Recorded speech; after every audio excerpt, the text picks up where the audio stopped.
Hello, everyone. Know that I'm with you in spirit as you gather for this incredibly meaningful event.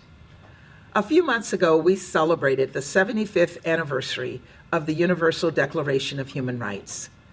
This document enshrined the inherent, equal, and inalienable rights of every person on earth: access to education and employment, health care and voting rights, free speech and privacy, religious freedom, and equal protection under the law, no matter who you are, where you're from, and which God you pray to. The Biden administration is committed to ensuring these rights truly are universal, because unfortunately, around the world, they are under attack. In Iran, where women and girls have been met with harsh crackdowns as they bravely fight for their fundamental freedoms. In Xinjiang, where Uyghurs face cruel and inhuman detainment simply for displaying pride in their culture or practicing their faith. In North Korea, where the regime has dedicated considerable resources to developing its unlawful weapons program and repressed human rights to stifle public objection. In Sudan, where over the past year, millions have fled their homes in search of safety, often with nothing but the clothes on their backs. And in Ukraine, which just marked a grim milestone, 2 years since Russia's senseless, brutal, full-scale invasion.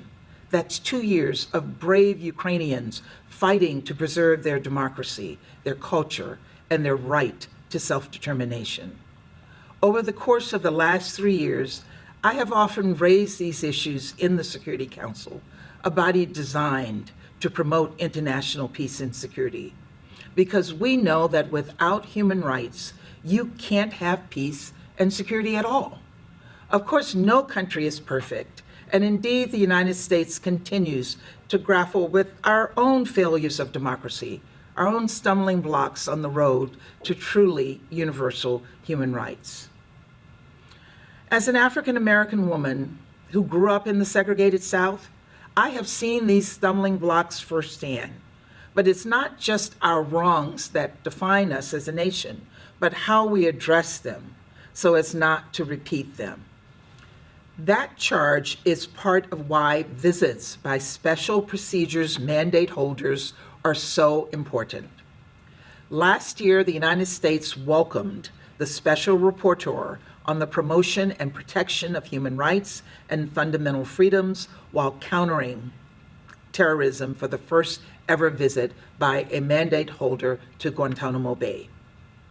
We were also joined by the Special Rapporteur on contemporary forms of racism, racial discrimination, xenophobia, and related intolerances, as well as the expert mechanism to advance racial justice and equality in law enforcement.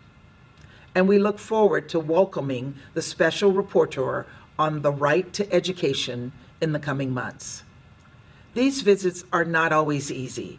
They force us to confront our failures as a nation, but the alternative is simply accepting those failures as inevitable. And that simply isn't an option. So we encourage all member states to extend an open invitation to these critical figures, to shore up human rights within their borders as we come together to preserve and expand them around the world. Friends and colleagues, as the United States nears the end of its term on the Human Rights Council, we remain as committed as ever to this body's mission. With half of the world's population headed to the polls this year, let us commit to protecting civilian-led democracy. With so many women and girls subject to conflict-related sexual violence, let us work to protect those most vulnerable. With journalists under attack for what they report, religious minorities under threat for who they pray to, and activists under scrutiny for daring to speak truth to power, let us speak out against repression and retribution. And with all of us here together, and believe me, I am with you in spirit, ready to harness our collective power, let us rededicate ourselves to action in a moment it's needed most. Thank you.